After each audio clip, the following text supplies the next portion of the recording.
plaisir de vous informer en matière de sport et d'abord les sommaires.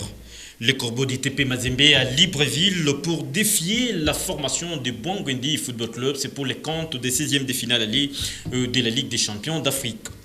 Junior Ilunga Makabu, le boxeur congolais, conserve sa ceinture des champions du monde de la catégorie poids lourd léger devant les Nigérians du Rodola.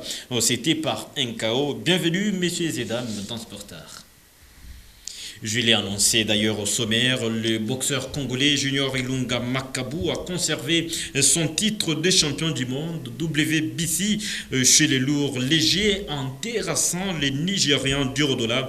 C'était par un KO. À la 7e reprise, le combat a eu lieu au Studio Angebi de Kinshasa. Regardez. C'est en peau de lion que Junior Ilunga Makabu s'est présenté sur les rings. Une détermination qui a constitué la clé de ces matchs contre Durodola, les champions d'Afrique en titre de lourd léger. Très résistant, c'est au 7e round que le Nigérian va céder, des gauches hyper puissants enchaînés par Makabu en plein visage de son adversaire. Âgé de 40 ans, Durodola s'écroule au coin du ring. À l'image de ses 27 autres victoires, Makabu confirme son statut des spécialistes des KO. Et comme il avait dit avant son combat, sa mission était d'abord de conserver le titre de champion du monde de lourd léger WBC. Désormais, un combat de réunification contre un Français qui l'attend. La ceinture de champion du monde de lourd léger autour de sa taille devant un maigre public. En raison des mesures sanitaires, Junior Ilunga Makabu a fait honneur à toute la RDC. Mais pas que, les natifs de Kananga a rendu hommage à la famille biologique, comme son jeune frère Martin Bakolé il y a quelques jours. Les choix de combattre à Kinshasa, les sols des ancêtres, est visiblement payant. 2 victoires en une année, il fallait les faire pour un fils d'une famille de boxeurs. On va parler tennis à présent. Créé il y a peu, la section tennis du TP Mazembe a aligné pour sa première fois les joueurs au championnat de l'entente urbaine des tennis de Lubumbashi. Entente des tennis de Lubumbashi, j'y arrive. Voyons tout de même ce qu'a été pour la première journée au tennis club de la SNCC qui abrite la compétition.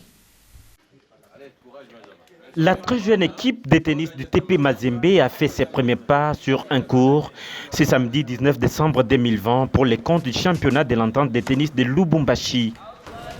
Pour cette première, 2 jeunes corbeaux étaient programmés. Il s'agit de Benjamin Kalenga Kabulo chez les minimes et de Deborah Kalenga chez les cadettes. Âgé de 9 ans, Benjamin Kalenga a perdu face à David Moulicho de Buiza Tennis Academy en 2-7, soit D6, D6. C'est dans la version féminine que Mazembe a enregistré sa première victoire après l'abandon de mademoiselle Kasweka Kalonji de Wambuyu Tennis Academy. Deborah Kalenga de Mazembe avait démarré les matchs pied au plancher en remportant les premiers jeux alors que la sociétaire du team noir et blanc menait au second jeu. Son adversaire a eu un malaise. Pour les comités de la section tennis Mazembe, les corbeaux ont déjà pris leur envol. La machine est sur les rails, en fait c'est à Lubumbashi bien sûr, parce que la semaine passée nous avons été à Kashobwe. On est allé rendre visite à notre pépinière. C'est une pépinière sûre. Elle nous rassure, c'est que dans les prochaines rencontres qu'on pourra organiser, la pépinière elle est rassurante. Et quant à aujourd'hui, comme c'est la première compétition ou la première rencontre entre des adversaires d'autres équipes, c'est pas si mal, c'est toujours apprécié. Le comité Nono Landou était fortement représenté au tennis club SNCC qui a servi de cadre pour la compétition. On parle karaté dans cette session. Désormais, la Fédération des karaté-do du Congo a un nouveau président en la personne de Freddy Lakombo, élu avec 12 voix sur 13 votants. Par ailleurs, M. Flore Moussendou venait d'être radié par l'Assemblée générale. Parlons roi football à présent avec le championnat de la Ligue nationale de football qui tend vers la fin de la manche allée. Et ce dimanche, les Oranges de Renaissance du Congo recevaient la formation des Kamikazes des Simba Kolwezi. Vous vous en doutez peut-être, 0 but partout a été le score à l'issue du temps réglementaire. Rappelons tout de même qu'en la journée de samedi dernier, les Corbeaux d'ITP Mazembe consolidaient leur suprématie en dévançant l'association sportive Victoria Club, son poursuivant direct grâce à sa victoire sur l'Athletic Club Rangers de Kinshasa. Début à 0 a été le score. Résumé de Patricia Mbouillou. Désormais que le coup d'envoi et c'est même Pourtant limitateur des dégâts en première période, les académiciens ont subi la loi des Corbeaux, plus que déterminés à faire la différence avant leur match le mercredi prochain à Libreville face à Bangui Football Club. Les hommes des Dragons se sont remis à la forme de deux anciens Salésiens pour tuer le match. Joël Beya a marqué le but du break pour le Corbeau, d'une tête piquée pour le deuxième but de la partie et son 6e des saisons. Sur ce centre de Issa Mampeko, plutôt c'est Joël Beya, 6e réalisation du joueur formé à l'école de foot Katumbi. En obligation des résultats, les Corbeaux ont réussi à conserver leur avance-but grâce aussi à ces buts inscrits au début de la seconde période par les muliers Mika Miché d'une lourde frappe imparable. Dans la moitié du match, Mustapha Kouyaté loupé d'écorcer l'addition sur corner qui trouvait les portiers adverses sur sa ligne. 2-0, les Corbeaux consolident leur place des leaders. En dévance V-Club son poursuivant direct, 32 points, 9 victoires désormais. Enlevé des rideaux de cette rencontre, la jeunesse sportive Lompa Groupe Bazano ne parvient toujours pas à trouver sa première victoire des saisons, contraint cette fois-ci au partage de points par la formation gomatracienne des Dauphins Noirs. 2 buts partout a été le score. Regardez. Épreuve de force entre les deux formations qui jouent le maintien dans cette compétition de la Lina Foot. Serein et déterminé avant les coups d'envoi, les poulains de Sagan Dombé étaient plus que motivés à présenter une nouvelle image au cours de cette rencontre. Manque de lucidité à payer cash et Dauphin Noir s'en est sorti légèrement soulagé par un nul de début partout. Jonathan Bonamoto aura été le bourreau des Bazano, double buteur de son club à la 30e minute d'abord, d'une frappe à ras de sol qui ne laissait aucune chance aux portiers des locaux. C'est bien fait, il a trop traîné avec le ballon. C'est magnifique. Un but égalisateur qui arrive à point nommé. Dans l'impasse, Bazano échoue de conserver son avance-but, acquis sur les services de Moutoualé, passeur à la 22e minute pour l'ouverture du score de Chikambo, puis buteur à l'entame du deuxième quart d'heure pour l'alourdissement du score de son équipe. Moutoualé, et c'est le but de Moutoualé. Dauphin Noir aura le mérite de tenir tête face au Lumpa de Bazano et surtout la prise en otage de la quasi-totalité de la deuxième mi-temps.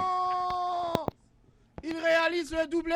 Vous allez voir dans ces tableaux d'affiches comment se présentent les classements à ces jours. Les TP et Mazembe est premier avec 32 points, suivi de V-Club qui en a 29. En troisième position, il y a Maniema Union, 28. Le Football Club Santello à Lupopo est quatrième. En cinquième position, il y a Renaissance qui totalise aujourd'hui 18 points. Et les Daring Club Motema Pembe vient en sixième position.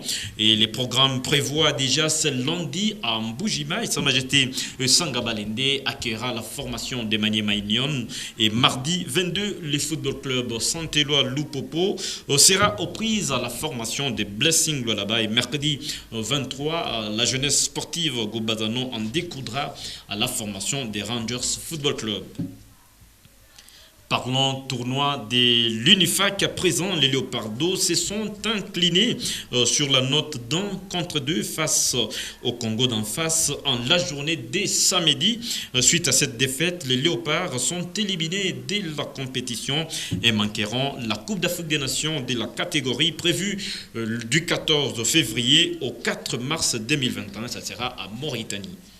On va terminer cette édition des Sportstars par les interclubs de la Confédération africaine de football où les matchs des 16e de finale se jouent déjà en semaine. Le club congolais engagé ont fait leur valise en Ligue des Champions. Par exemple, les Corbeaux du TP Mazembe ont mis cap sur Libreville la soirée de ce dimanche.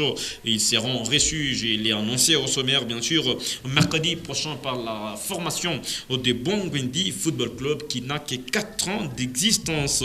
De leur côté, les Moscovites de Victa Club ont déjà mis cap sur Swaziland et ils ont passé même leur traditionnelle première séance d'entraînement. Les Poulains des Florent Ybengue seront en face des Young Buffaloes le mardi 22 au coup de 15h heure de Lubumbashi. Et ça sera tout pour cette session de Sportstar. Merci à Félicien Kassongo pour la prise de vue. Merci à Louis Ngeni pour la réalisation. Merci également à Patricia Mbouyou qui a confectionné pour nous cette session. Au revoir.